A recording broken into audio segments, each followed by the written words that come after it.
به دنیای تاکسی های بدون راننده در آمریکا خوش اومدید.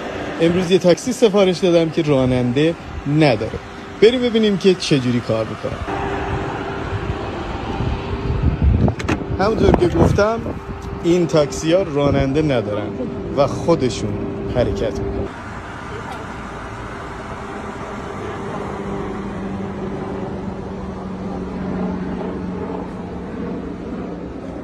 هیچکی نیست.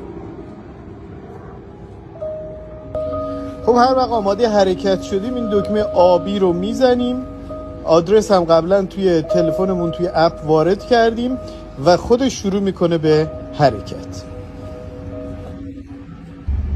خب ما راه افتادیم دوستان.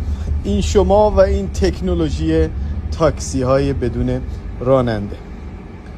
این قسمت هم نویگیشن هست که نشون میده کجا میرید. تاکسی ها مجهز به 29 تا دوربین هستن که همه جا رو کنترل میکنن.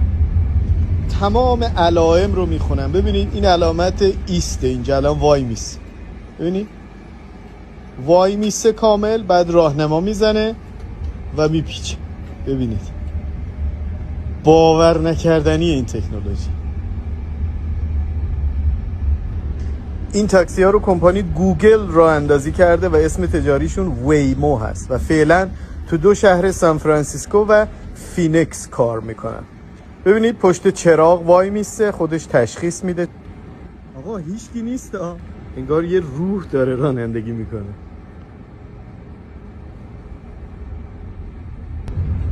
خب من الان رسیدم به مقصد. بیاین ببین چقدر هوشمندانه. نگاه کن، نگاه.